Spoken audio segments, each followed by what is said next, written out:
Civil service joint staff council chief secretary గారు చైర్మన్గా ఇవాళ కండక్ట్ చేయడం జరిగింది. దాదాపు 4.5 గంటల పాటు చీఫ్ సెక్రటరీ గారు, principal secretaries, special chief secretaries అందరూ కూడా సావధానంగా ఏదైతే 14 సంఘాలు ఉన్నాయో మొత్తం జాయింట్ స్టాఫ్ కౌన్సిల్లోని ఆ సంఘాల ద్వారా లేవనెత్తబడిన సమస్యలన్నింటినీ సావధానంగా విన్నారు.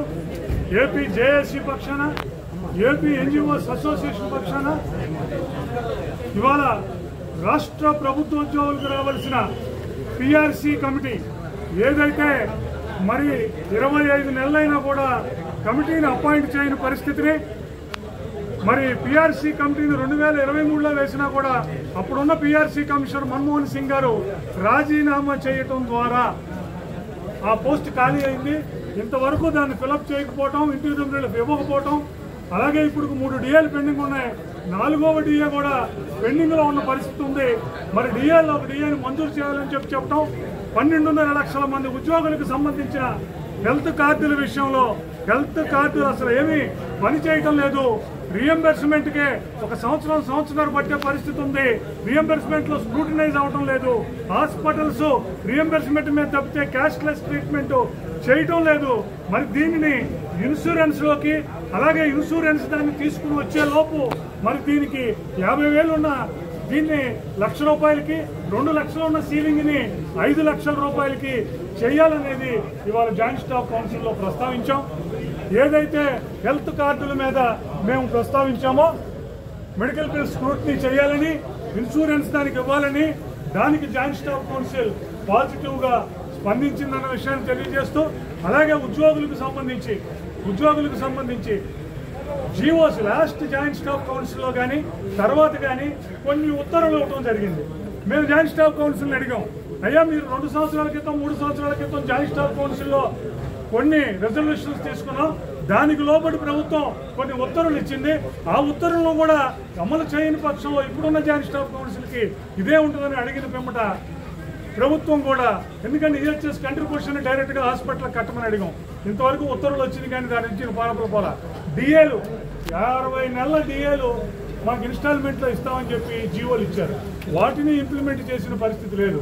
అందుకని వీటన్నిటిని ఇంప్లిమెంట్ చేయాలని, అలాగే అడగకుండా 8 లక్షల మందికి 60 నుంచి 62 ఇచ్చి ప్రభుత్వ రంగ సంస్థలకి గురుకులాల వాళ్ళని అట్లాగే ఉంచారని, తర్వాత civil service joint staff council chief secretary గారు చైర్మన్గా ఇవాళ కండక్ట్ చేయడం జరిగింది.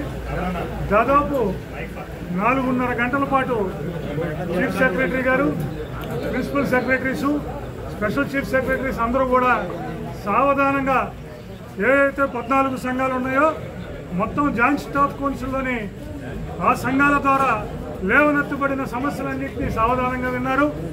ఏపీ జేఏసీ పక్షాన, ఏపీ ఎన్జిఓస్ అసోసియేషన్ పక్షాన ఇవాళ రాష్ట్ర ప్రభుత్వ ఉద్యోగులకు రావాల్సిన పిఆర్సీ కమిటీ ఏదైతే మరి 25 నెలలైనా కూడా కమిటీని అపాయింట్ చేయని పరిస్థితిని, మరి పిఆర్సీ కమిటీని 2023లో వేసినా కూడా అప్పుడున్న పిఆర్సీ కమిషనర్ మన్మోహన్ సింగ్ గారు రాజీనామా చేయటం ద్వారా ఆ పోస్ట్ ఖాళీ అయింది.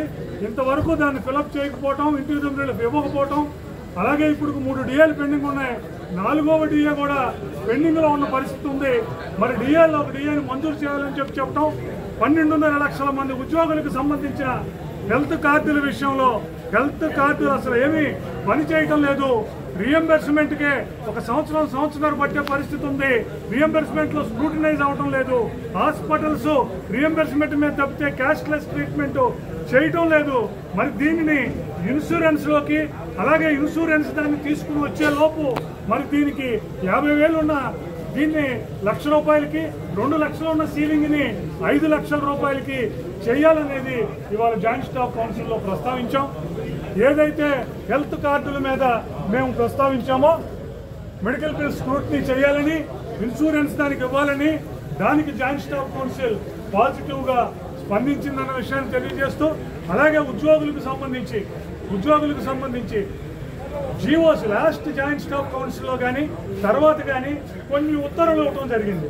మేము జాయింట్ స్టాఫ్ కౌన్సిల్ని అడిగాం, అయ్యా మీరు 2 సంవత్సరాల క్రితం 3 సంవత్సరాల క్రితం జాయింట్ స్టాఫ్ కౌన్సిల్లో కొన్ని రిజల్యూషన్స్ తీసుకున్నాం, దానికి లోబడి ప్రభుత్వం కొన్ని ఉత్తర్వులు ఇచ్చింది, ఆ ఉత్తర్వులను కూడా అమలు చేయని పక్షంలో ఇప్పుడున్న జాయింట్ స్టాఫ్ కౌన్సిల్కి ఇదే ఉంటుందని అడిగిన పిమ్మట ప్రభుత్వం కూడా, ఎందుకంటే ఈహెచ్ఎస్ కంట్రిబ్యూషన్ డైరెక్ట్గా హాస్పిటల్ కట్టమని అడిగాం, ఇంతవరకు ఉత్తర్వులు వచ్చింది కానీ దాని నుంచి పోలా. డిఏలు 50 నెలల డిఏలు మాకు ఇన్స్టాల్మెంట్లో ఇస్తామని చెప్పి జీవోలు ఇచ్చారు, వాటిని ఇంప్లిమెంట్ చేసిన పరిస్థితి లేదు. అందుకని వీటన్నిటిని ఇంప్లిమెంట్ చేయాలని, అలాగే అడగకుండా 8 లక్షల మందికి 60 నుంచి 62 ఇచ్చి ప్రభుత్వ రంగ సంస్థలకి గురుకులాల వాళ్ళని అట్లాగే ఉంచారని. డిఎస్సి ఉపాధ్యాయులు 6500 మంది ఈ రోజు ఉన్నారు. వాళ్ళందరికీ కూడా పాత పెన్షన్ వర్తింపు చేయడానికి సెంట్రల్ గవర్నమెంట్ ఇచ్చినటువంటి 57 మెమోని అమలు చేయాలని చెప్పేసి మేము కోరడం జరిగింది.